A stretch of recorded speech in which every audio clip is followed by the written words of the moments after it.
Good morning everyone, welcome to my YouTube channel. So here today we are going to be looking at the completing of the square method. I'll explain it very simple. So firstly, when you are looking at completing of the square method, a quadratic equation is given in the form ax squared plus our bx plus our c. So this one, so these are the coefficients. This could represent any number. It could be a 2, b could be any number.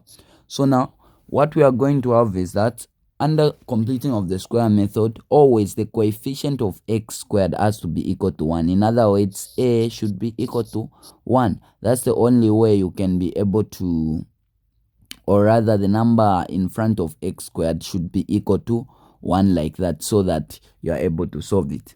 So now with that said, let's look at a simple problem. So if we have such a question, so this is the approach. Firstly, make sure that the number in front of x squared is equal to 1. In this case, it's 1 there. So now after you realize that, you can go direct. So completing of the square method, this is how it's done. So we are going to have our x squared like that. Then we have minus our 4x. Then what you're going to do is find half of p and square it. So you are going to have your plus half of p is negative 4. You multiply it by 1 over 2. So I'm doing this so that people can understand, because others might write it as negative 4 over a 2, which is still okay. But I'm just building up a principle even as we look at other complex numbers. Because if you look at negative 4 times 1 over 2, this is the same as negative 4 times 1 over 2.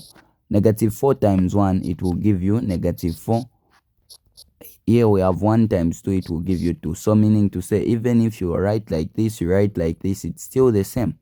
So now, after doing that, you are going to say, you add that to maintain the meaning, you subtract. I like subtracting first so that it makes sense. So we have our negative 4, then we have times our 1 over a 2 like that. We square this as well. Then we have minus 13 should be equal to 0 like that. So after doing that, now the reason why we introduce this, you will realize to say, let's say you have a number 1.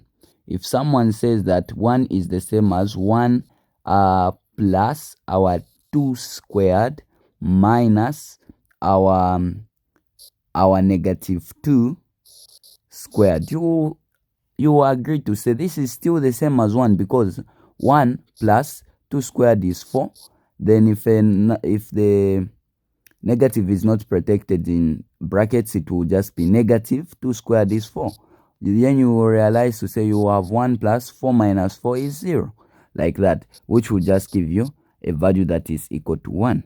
So same approach, if you introduce the positive of the square of a number and the negative of the square of a number, it will still be equal to the same thing that you initially had. So in other words, what I'm just trying to say is that if you square this value, you add the square of this value and you subtract the square of this value, you will just find that these two values will just end up cancelling each other, because we have plus and minus there.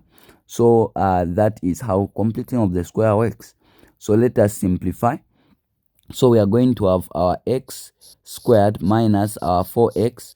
Then we divide, we have a 2 here, we find a negative 2. So we are going to have negative 2 squared like that. Then we have minus our negative 2 squared. Then we are going to have minus 13 should be equal to 0.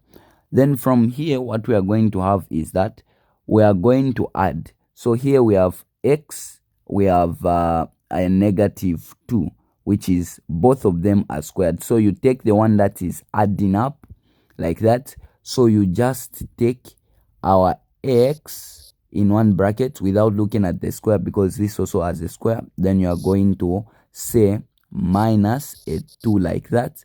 Then you are going to have one common thing. You will realize to say both of them are squared like that. So you are going to square them like that.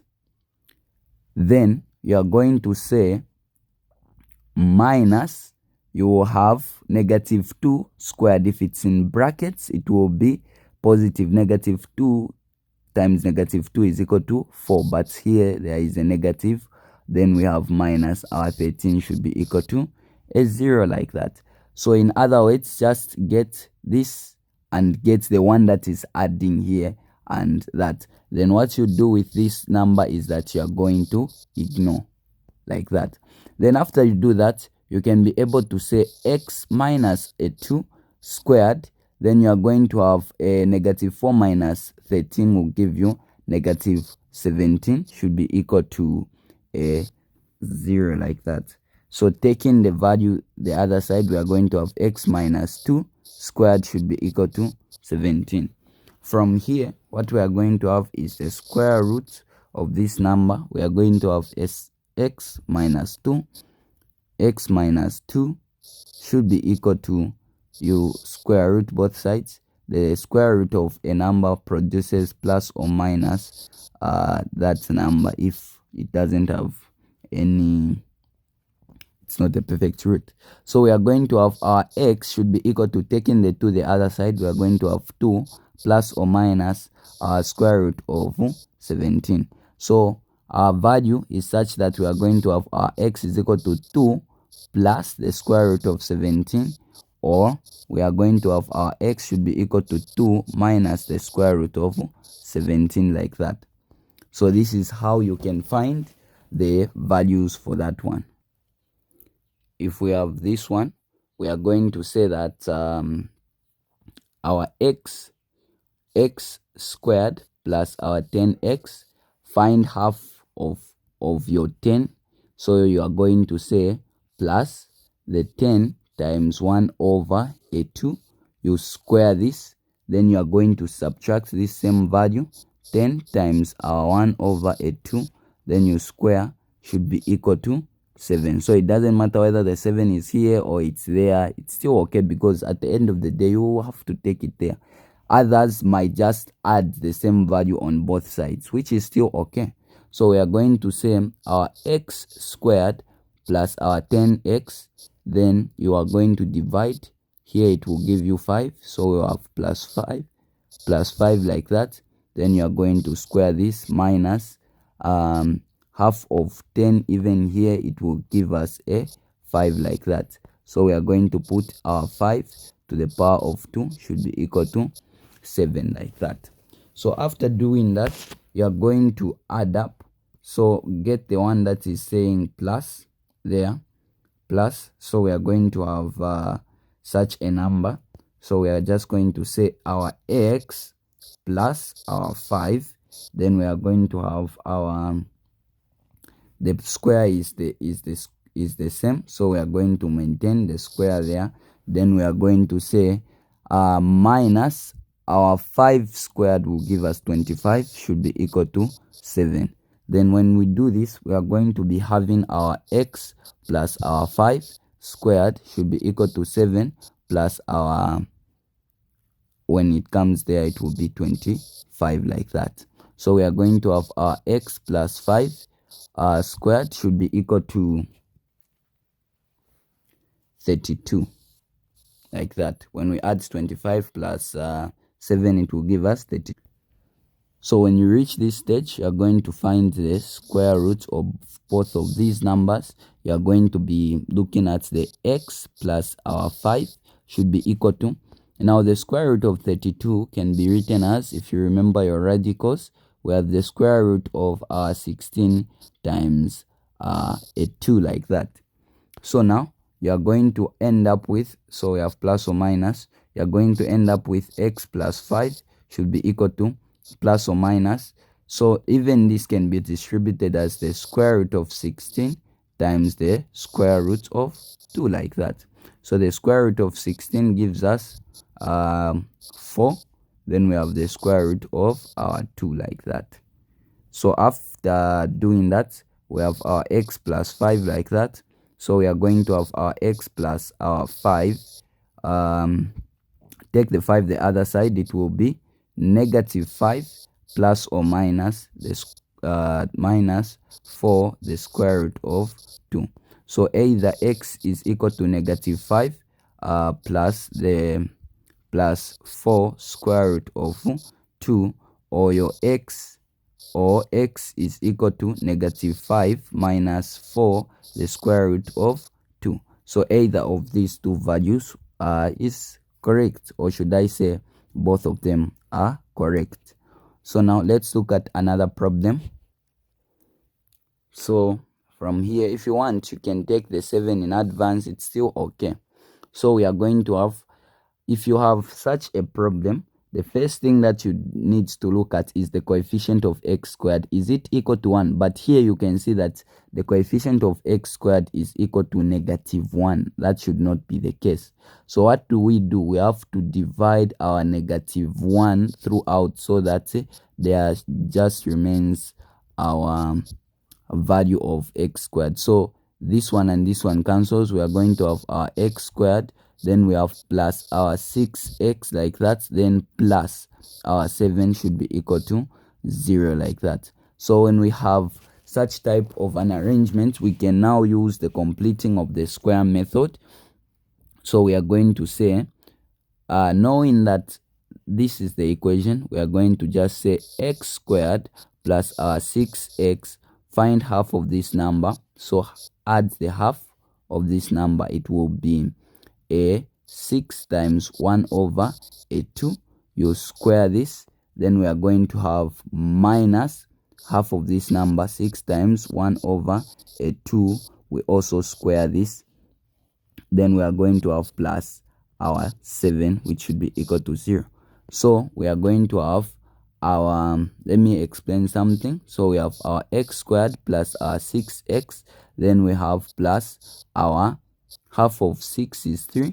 So we are going to have our 3 squared minus, so you will realize to say others will add this value to say, let's say everything was taken this side, it will be negative 7 plus the sign here, it will be plus our 6 times 1 over a 2 squared, which is still okay.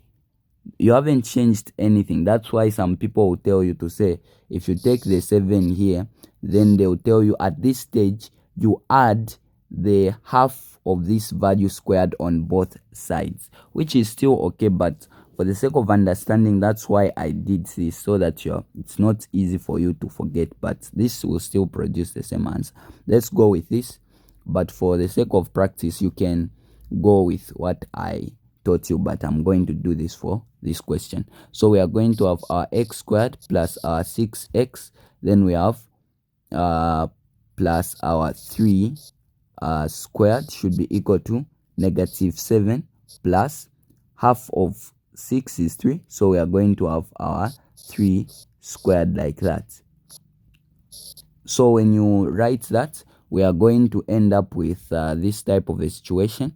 We have our x, then take the x and take the 3. Both have got squares, and put them in one bracket. So we are going to say plus our 3, then we are going to say squared.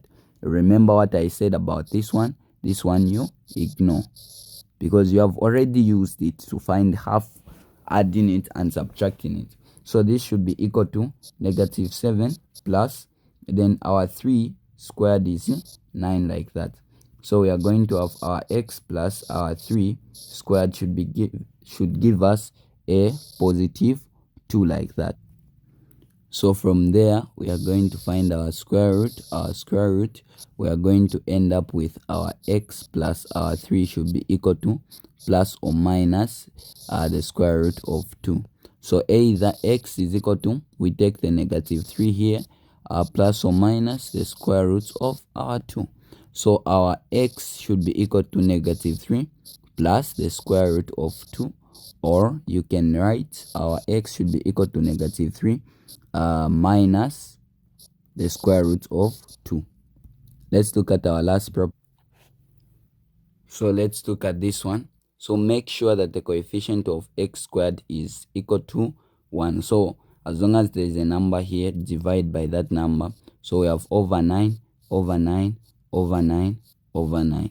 So we are going to have our x squared, then we have minus here you are going to reduce. 3 can enter into both numbers. 3 into 15 will give us a 5. 3 into 9 will give us a 3, like that. So we have minus our 5 over our 3.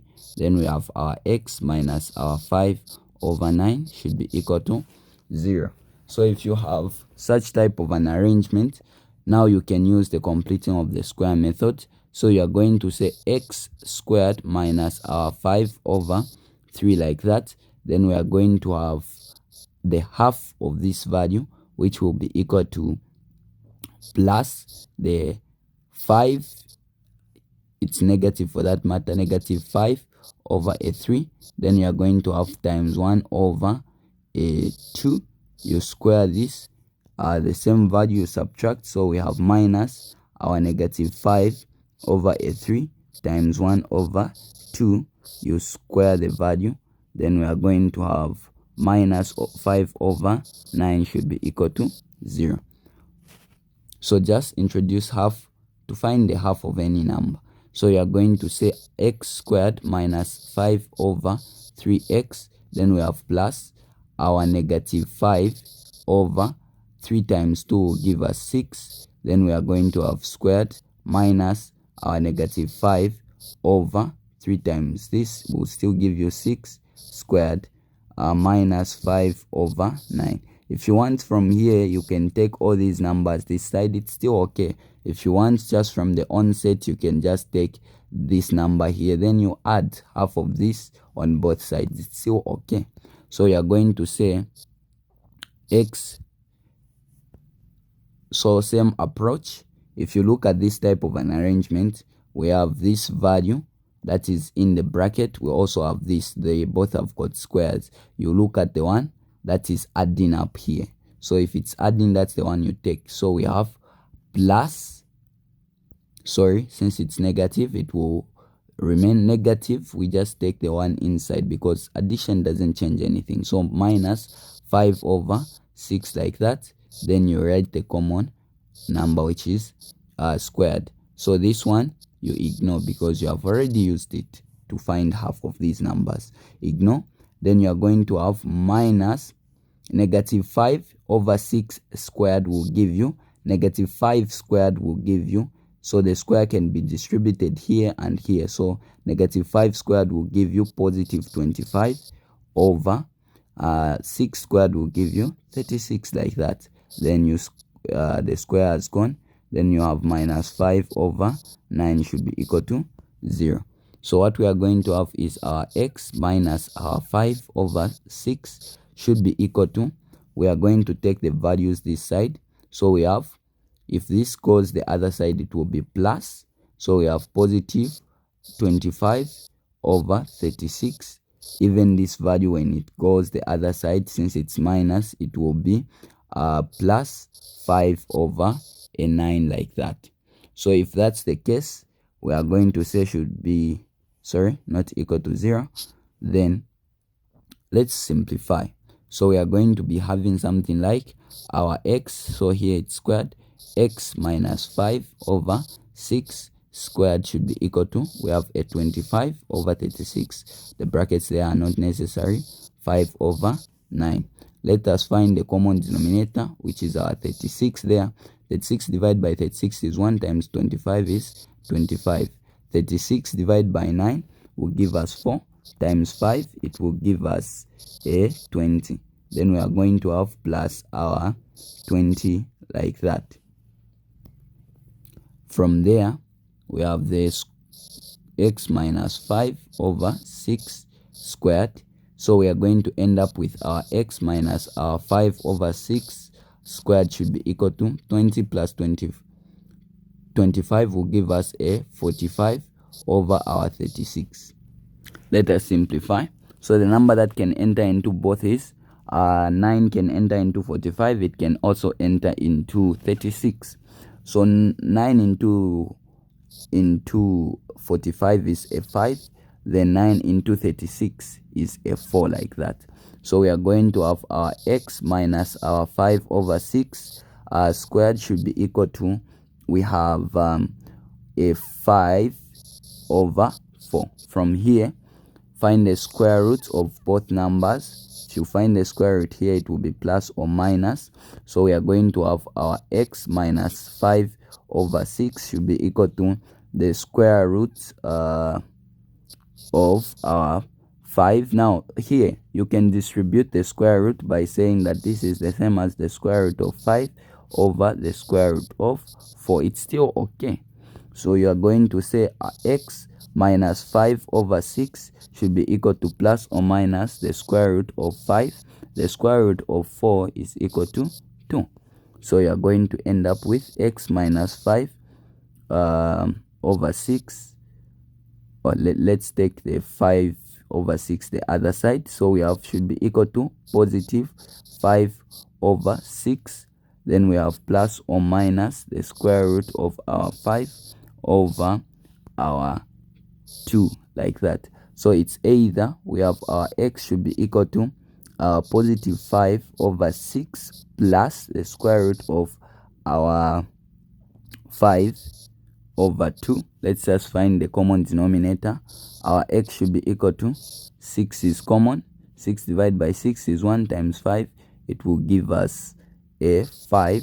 Then we have plus our 6 divided by 2 is 3. So we are going to say 3 then times the 5. It will just be 3 root 5, like that. So this is our x value, or when we get the subtraction, or x is equal to 5 over 6 minus the square root of our 5 over a 2.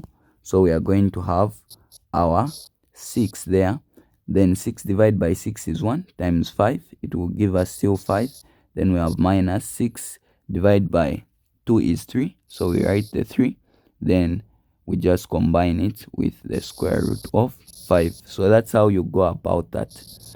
Thank you very much for watching. Hope you would like, subscribe, and share for more. See you in the next tutorial.